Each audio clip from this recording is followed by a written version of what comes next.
এরকম টপ মডেলকে উনি নিয়ে গেছে, আপনারা জানেন। তো এরকম এতগুলা মডেলের যে খরচ, তারপর হেলিকপ্টারের খরচ, তারপর ওখানে যে যে স্পটের খরচ আছে, এইটার ওনার এই দায়ভারটা কার, ওনার যে লসটা হলো।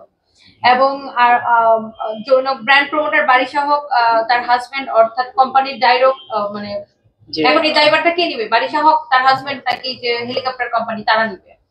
এখন এটা হচ্ছে পুরো মিডিয়ার দৃষ্টি আকর্ষণ করছে উনি। আরেকটা বিষয় হচ্ছে এই প্রতারণাটা খোলাসা বিচারের জন্য আজকে এই সংবাদ সম্মেলন ডাকা।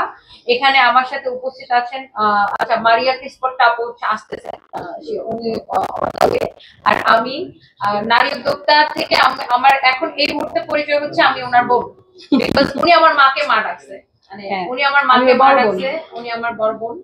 আর হচ্ছে এখানে আছে ব্লগার সিমিন আপু, এবং ওনার দুইটা যে ওনার কনসেপ্টটাকে চুরি করেছে এবং ওনার জোরপূর্বক ওনার ভাড়াকৃত হেলিকপ্টারে শুট করেছে। সো এই যে ওনার একটা ক্ষতি হলো, এবং সেটা আর্থিক ক্ষতি তো বরং, তার থেকে বড় ক্ষতিটা যে ওনার সাথে যে দুর্ব্যবহার করে কথা বলা। মানে ধরেন আমি আপনাকে চিনি না, আপনি একজন মানুষ, আমি একজন মানুষ হিসেবে আপনার রেসপেক্ট করছি, আপনিও আমার থেকে একজন মানুষ হিসেবে, আপনি একজন সাংবাদিক, আমি একজন ব্যবসায়ী, আমরা এক একজন এক এক প্রফেশনে থাকবো, বাট আমরা কি প্রত্যেকে আমরা সম্মান আশা করি। তো আপনি একটা কোম্পানির ব্র্যান্ড অ্যাম্বাসেডর হবেন বা আপনার জামাই একটা কোম্পানির ডিরেক্টর হবে, তার মানে এই না যে আপনি জোরপূর্বক গায়ের জোরে অনেক কিছু করতে পারেন বা মানুষের সাথে খারাপ ব্যবহার করতে পারেন, যেটা আসলে এটা তো কোনো মাফিয়া। তাহলে তো এগুলা কাদের কাজ? আমরা বাংলা সিনেমায় দেখতাম যে মাফিয়ারা দল বল নিয়ে ছাপায় পড়ে, জোর করে করে। এটা তো বাংলা সিনেমা না ভাই, এটা একটা বাস্তব জীবন। এখানে জোর করে, এবং আমি ওনাকে যতটুকু চিনি পার্সোনালি, আমার মনে হয় না যে উনি মানে বারিশা হক যদি ভালোভাবে ওনাকে বলতো যে আমি এটাতে একটু দুইটা শট নিতে চাই, আমি না ওনাকে রিকোয়েস্ট করতো, আমার মনে হয় না যে উনি না করতো। বাট আপনিও একজন, ঠিক আছে, আপনি positively negatively what ever it is, আপনি সোশ্যাল মিডিয়াতে ভাইরাল, বাট উনিও একজন আরেকজন সম্মানী ব্যক্তি, উনি একজন রেমিটেন্স যোদ্ধা। মানে এটা আমি এই কারণে বলবো, বিকজ উনি তো বাংলাদেশ থেকে কাপড়গুলো বানায় বিদেশে সেল করতেছে, এই টাকাটা কোথায় আসতেছে? আবার বাংলাদেশে আসতেছে। সো ওনাকে কিন্তু সেই রেসপেক্টটা দেওয়া উচিত ছিল। ওনার সাথে দুর্ব্যবহার করা এটা আসলে কোনোভাবেই কাম্য না। ছোট উদ্যোক্তাদের আসলে এখন রাজ করতেছে, ভিউজ বেশি, আসলে এগুলার রাষ্ট্রীয়ভাবে আসলে এগুলা দেখা উচিত, যেহেতু এটা এখন রাষ্ট্রীয় মামলায় আমার মনে হয় চলে যাওয়া উচিত, যেহেতু প্রতারণার ব্যাপার চলে আসছে। এবং আমি এভিয়েশনের এটা দেখছি আন্ডারে, সেটা নিয়ে আসলে যাচাই করা উচিত।